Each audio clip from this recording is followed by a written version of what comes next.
When it comes to business travel in Orlando, it's never business as usual. Sure, I could go on for days about all the incredible places to hold meetings, or the Michelin dining, or the breadth of industries that call it home. But when it's time for your business to make the extraordinary happen, Albert Monero of Limitless Solutions said it best: Orlando is an incredible place for innovation. So dive in and see what's happening in Orlando, where the possibilities for business travel are unbelievably real.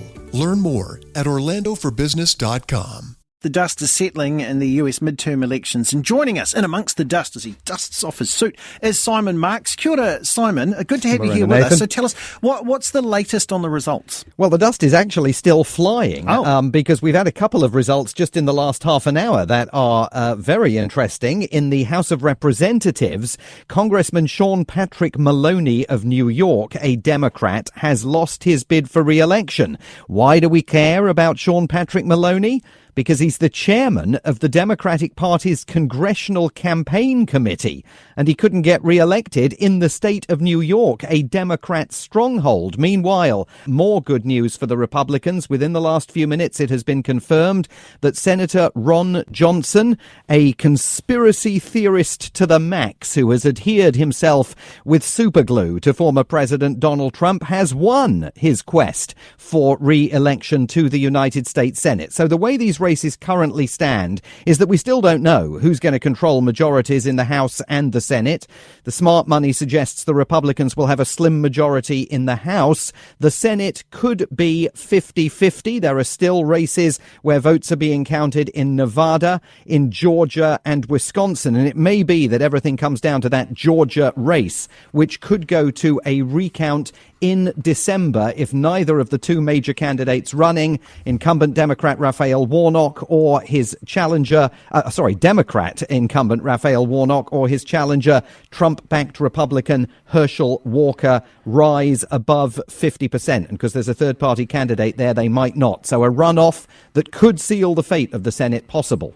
I wonder if Herschel Walker's confused with what's going on today. What happened to this big red wave that pollsters had and conservatives had been talking about? Because 50-50 doesn't sound like a wave. Yeah, no sign of the red wave that Donald Trump had predicted, and there's no question that these results broadly are a setback for him because many of his candidates have not managed to bring themselves over the finishing line, including, of course, Dr. Oz, the Republican candidate in Pennsylvania. He lost to the Democrat, John Fetterman. I never expected that we were going to turn these red counties blue, but we did what we needed to do.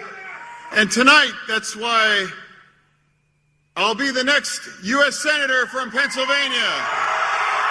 Indeed he will. So no red wave. That's good news for Joe Biden in the White House, who has bucked the historical precedent and hasn't lost anything like the amount of ground that some of his predecessors, including Bill Clinton and Barack Obama, lost in midterm elections.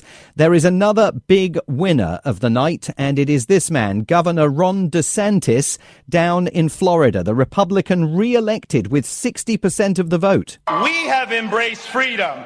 We have maintained law and order. We have protected the rights of parents. We have respected our taxpayers, and we reject woke ideology.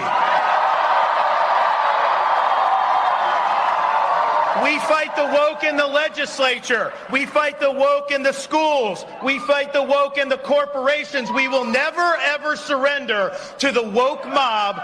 Florida is where woke goes to die. That is the sound of a man laying claim to the leadership of the Republican Party. He is going to be a big problem for former President Donald Trump. Still, we presume, thinking of unveiling a fresh election bid next Tuesday.